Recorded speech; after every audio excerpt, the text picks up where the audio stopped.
দেখুন, ভারতীয় ঐতিহ্য বা আমাদের নদিয়া জেলার বহু প্রাচীন উৎসব হচ্ছে চড়ক পুজো। সেটাকে কিন্তু ধরে রাখা বা বাঁচিয়ে রাখার দায়ভার কিন্তু আমাদের সকলের উপরে। হিন্দু ধর্ম যারা অবলম্বন করেন তাদের কাছে অতি গুরুত্বপূর্ণ একটি উৎসব হচ্ছে চড়ক পুজো বা নীল পুজো। আর ধর্মের নামে হানাহানির কথা বলছেন যে যেভাবে নেয়। আমার কাছে ধর্ম মানে নিষ্ঠা, ধর্ম মানে শৃঙ্খলা, ধর্ম মানে মানুষের পাশে থাকা, মানুষ সেবা মানে ঈশ্বর সেবা। অনেকের কাছে সেটা হতে পারে যে ধর্ম মানে ধর্মকে নিয়ে রাজনীতি করা। তো সেটাই আমরা বিশ্বাস করি না। আমাদের কাছে ধর্ম মানে সকলে মিলেমিশে থাকা, উৎসব মানে সেখানে সবাই আসতে পারে, সবাই সেই উৎসবে অংশগ্রহণ করতে পারে। আর আপনারা দেখছেন এখানে বহু মানুষ এখানে একত্রিত হয়েছেন। তারা 1 মাস ধরে নিষ্ঠার সাথে ব্রত পালন করে তারপর তারা নীল পুজো, আজকে নীল পুজোর দিন।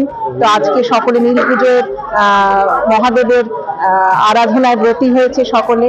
আমরা সকলে এখানে অংশগ্রহণ করতে পেরেছি, আমরা ধন্য মনে করছি। আর হানাহানি যারা করে, মানুষের মধ্যে যেরকম সু আর কু দুটোই থাকে, তো সেরকম সবকিছুরই একটা ভালো দিক একটা খারাপ দিক থাকে।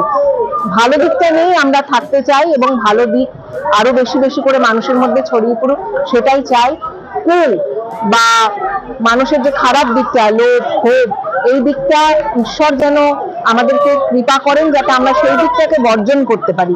আমাদের ঈশ্বরের কাছে চাহিদা এই একটাই, সেটা শিব পুজো হোক, কালী পুজো হোক, দুর্গা পুজো হোক, সব পুজোর কিন্তু আমাদের একটাই উদ্দেশ্য বা ঈশ্বরের কাছে আমাদের চাওয়া পাওয়া একটাই থাকে যে মানুষ সকলে মিলে যেন আমরা ভালোভাবে থাকতে পারি, আমরা শান্তিতে বসবাস করতে পারি, এইটুকুই আমাদের চাহিদা।